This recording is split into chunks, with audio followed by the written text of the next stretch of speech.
थारैनो थाखानाय एसटिफोरनि थाखाय जोबोद गिलु-बालु दायो मोनसे जानो थांगासिनो दं नामा आसामाव? साननो गोनां आरो गासैबो एसटिफ्रा बे बाथ्राखौ साननाया जोबोद गोनां। स्पेसियेलि बर' सुबुंफोरा साननाया जोबोद गोनां आरो बियो जोबोद गिथाव बाथ्रा होननानै बुंब्लाबो बारा बुंनाय जानाय नङा। जों बयबो नुनो मोनगासिनो दङ।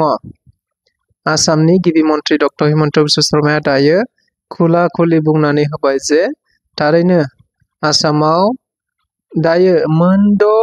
एसटि नङै हारिफोरा एसटि बिगासिनो दङ। गोबाव समनिफ्राय बिदोंमोन बिथांमोनहा, नाथाय फैयै दायो देग्लायहाय जोबोद गिलु-बालु महर लाफैबाय होननानै बुंब्लाबो बारा बुंनाय जानाय नङा। बेखौ नोजोर बोनानै आसामनि गिबि मन्त्रि डक्टर हिमन्त बिश्व शर्मायाबो बिथांमोननि एसटि बिनायाव फुल्लि सापर्ट होनायखौ जोङो नुनो मोनबाय आरो बियो जोबोद गिथाव बाथाव। नंगौ, बिथाङा खौरां बिजोंफोरनि गेजेरजों रोखायै बुंथिनानै होबाय जे थारैनो मोनद' हारिफोरा एसटि बिनाया बिथांमोननि मोनथाय आरो बिथांमोनहा गावसिनि मोनथायखौसो बिदों आरो बिथांमोननि दाबिनाया थार दाबि होननानै बुंदों। आरो बे दाबिनायाव बिजेपिनि दैदेनगिरिफोराबो बिजेपिनि सुबुंफोराबो दङ आरो बिजेपियाबो थारैनो बे दाबिखौ हेफाजाब होगासिनो दं होननानै बिथाङा रोखा खौरां बिजोंफोरनि गेजेरजों बुंथिनानै होनायखौ जों नुनो मोनबाय।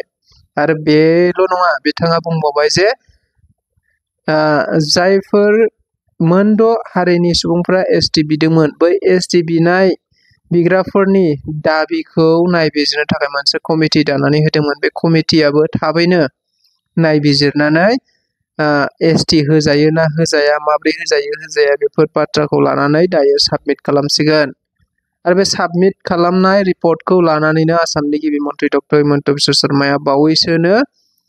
बावैसोनि उनावनो गावसिनि एसेमब्लियाव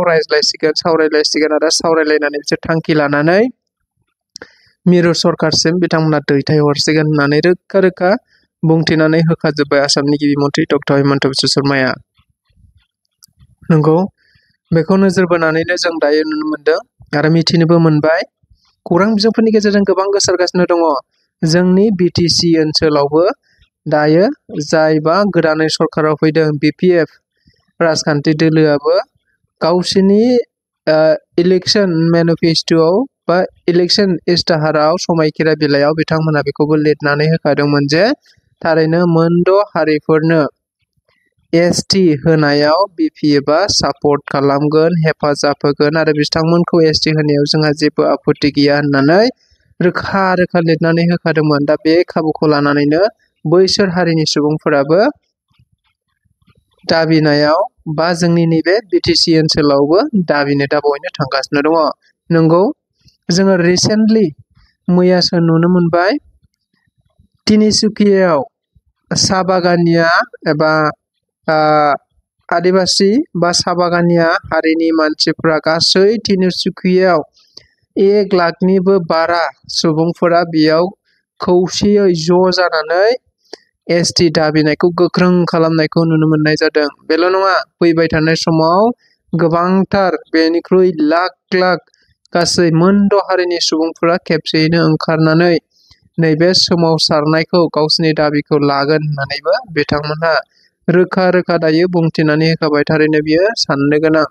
जोंनि थाखानाय एसटिफोरनि थाखाय गोबां गिलु-फालु साननो गोनां। दायो जों बे बर'फ्रा मा खालामगोन? सोर आफादफोरा, माहारियारि आफादफोरा दायो बे एसटि बिनायखौ होबथागोन आरो होबथामालाय मा जाबावनो? दायो नोङो जायफ्रा सरकाराव दङ, बे सरकाराव थानाय बिथांमोना माने गावसिनि इलेक्सन मेनिफेस्ट' रोखा लिरनानै होखाबाय एसटि दानायाव जोंहा सापर्ट दङ, सापर्ट होगोन। आरो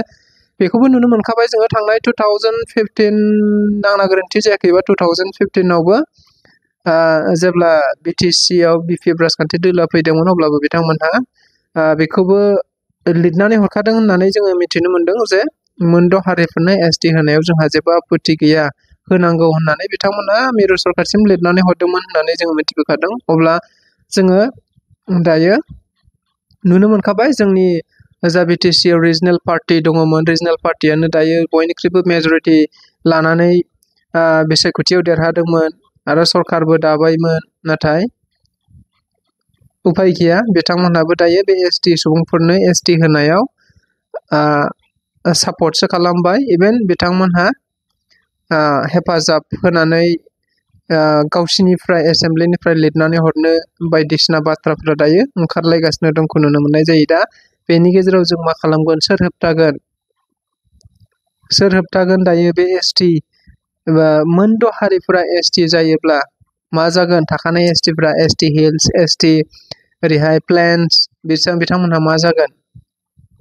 अट'मेटिक बे एसटिफ्रानो हेम्पार गोलैगोन अट'मेटिक बे एसटिफ्रानो थाखानाय एसटिफ्रानो जेरैखि दानखे दुनखे खालामा मानो बिसिनियाव एसेबाबो गोहोमा गोग्लैखागोन होननानै आरामसे रोखा रोखा बुंनो हायो। थारैनो बियो जोंनि थाखाय बा थाखानाय एसटिफोरनि थाखाय जोबोद गिलु बालु एबा गिथावना इयुन जोलैफ्रा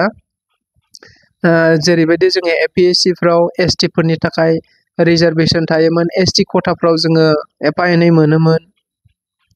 आर्मि पुलिसफोराव जोङो एसटि खथाफोराव मोनोमोन सेन्ट्रेलाव गोबांथार साख्रि दं गोबांथार इनस्टिटिउट कलेज इउनिभारसिटिफोर दङ बेफोराव एसटिफोरनि थाखाय रिजार्भेसन थायो जेराव जोङो बे थाखानाय माखासे एसटिफ्रा मोननांगौमोन दायो बै एडभान्स जायफ्रा एडभान्स हारिनि सुबुंफोरा मोनद' हारिनि सुबुंफोरा जुदि एसटि जाबावोब्ला जोंनि मा होनो थाखानाय एसटिफोरनि गासिबो सिटफोरखौ बिथांमोना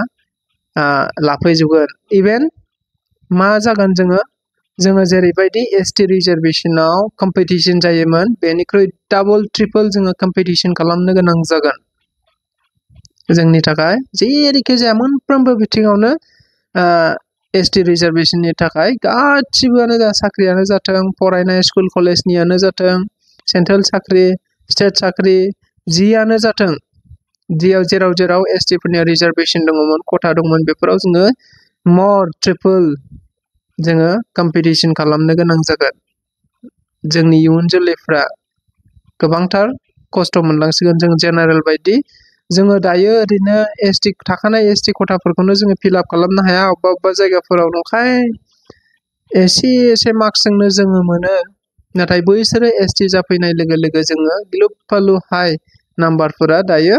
नैबे एसटि जायोब्ला गोबां थांसिगोन आरो जोंनि थाखाय बिराद बिपद गोनां बियो थारैनो दायो बेखौ सोर होबथागोन दायो बेखौ जोङो सोर होबथागोन बेसो आरो होबथानो हागोन ना हाया माब्रै होबथागोन बेनि मेकानिजमा मा जागोन जोंनियावबो जोङो नुनो मोननाय जादोंमोन बावैसो सिगां एसटि ट्राइबेल बेलेन्ट ब्लक माबा माबि हेन टेन होखारगोन मागोन आजिखालिथ' नुखाबाय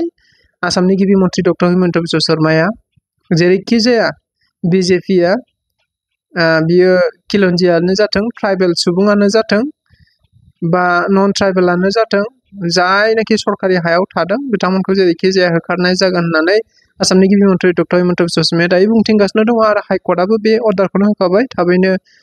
सरकारि हायाव थानाय एसटि सरकारि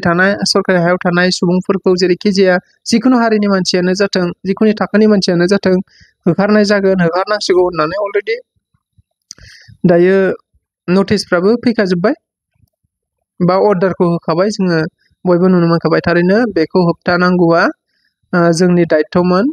साफ्रोमबो बर'जों लोगोसे मोनफ्रोमबो आसामाव जेसेबांनाखि एसटि सुबुं हारिनि मानसिफोर दंमोन बै सुबुं हारिनि मानसिफोरनि जानाखि अर्गानाइजेसनफोर दङमोन बै अर्गानाइजेसनफोरा दायो बेनि सायाव होबथानाय खामानिखौ मावनांगौ आरो मावोब्लाबो होबथानो हागोन ना हाया बेयो जोबोद साननो गोनां सरकारफ्रानो गासिबो जुदि सापर्ट जोबखाब्ला होबथामालाय बहा मा खामानि जानो जोबोद साननो गोनां उनाव जोङो एसटि हारिनि सुबुंफ्रा जोबोद बेनि सायाव भुगिनांनो गोनां जासिगोन